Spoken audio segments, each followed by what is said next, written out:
taux continuent de grimper sur les crédits immobiliers. On va en parler avec Cécile Reclor, stratégiste, porte-parole d'Empruntis. 3,05%, vous nous dites en moyenne sur 20 ans.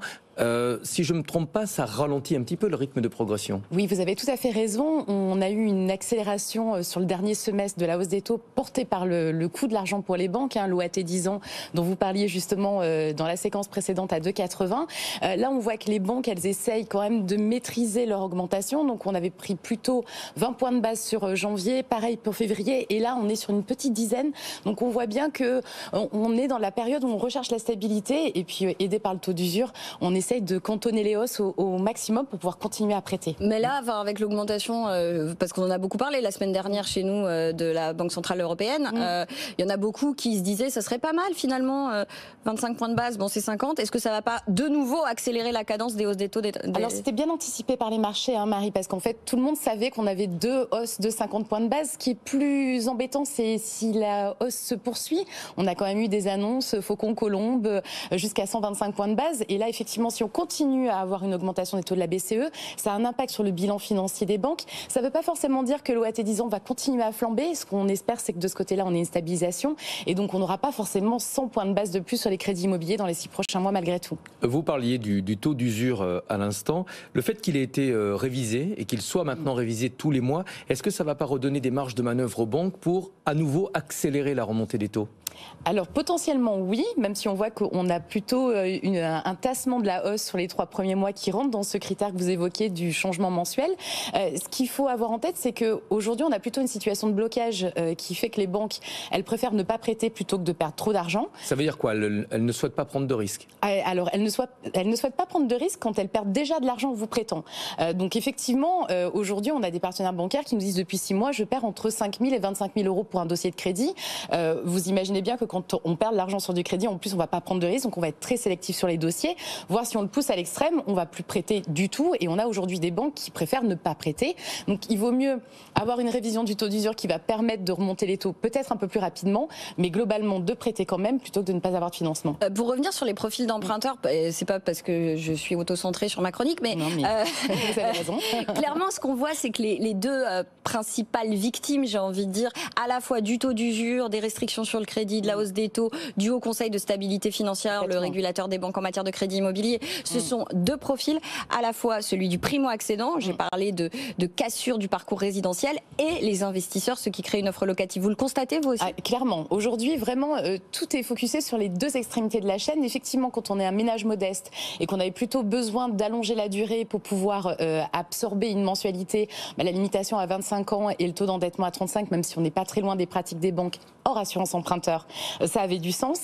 Et puis à l'extrême, les investisseurs, en fait, ils se voient appliquer un calcul de taux d'endettement comme les autres, alors qu'avant, ils avaient un traitement de faveur parce qu'il y a perception de loyer en face du crédit. Ouais, c'est ça. En fait, on va essayer de faire simple pour que les gens nous comprennent. C'est qu'auparavant, on prenait en compte quoi? C'était 70% des loyers que j'allais percevoir en étant investisseur locatif pour pouvoir finalement prendre en compte ça, le fait de calculer mon taux d'endettement grâce à ces revenus que j'allais percevoir. Alors, ça, c'est toujours vrai parce que grosso modo, les banques, elles continuent à prendre ça. Elles ont tendance à être plus limitatives sur les revenus à percevoir que ceux déjà perçus, mais surtout ce qui a été modifié par le HCSF, c'est le calcul du taux d'endettement. Avant, on regardait l'effort à faire sur l'investissement locatif, donc le saut de charge lié à l'investissement locatif, qu'ensuite on mettait dans le taux d'endettement.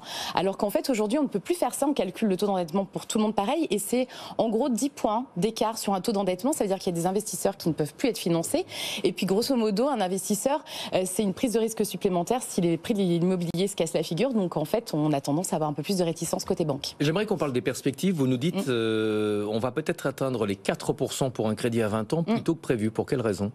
Parce qu'en fait, aujourd'hui, on le voit bien, l'OAT n'est pas stable et donc l'argent pour les banques continue à coûter plus cher. Elles continuent à être très vigilantes sur la prise de risque. On voit qu'on est dans un marché qui pourrait être baissier sur les prix.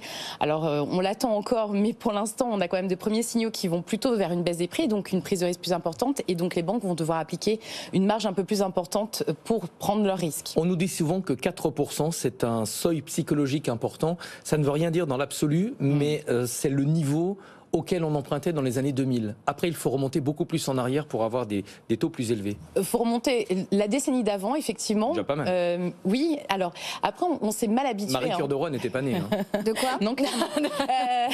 Le sujet, en fait, il n'est pas tant de savoir à quel taux vous empruntez, mais l'équilibre, comme vous l'évoquiez, Marie, entre le placement et le coût du crédit, ce que votre patrimoine, comment votre patrimoine bénéficie de l'accélérateur du crédit, c'est l'inflation qui compte le plus, parce que si vos revenus augmentent, en fait, le coût du crédit, c'est pas très grave, et on a connu des générations qui empruntaient à 17% avec des revenus qui évoluaient.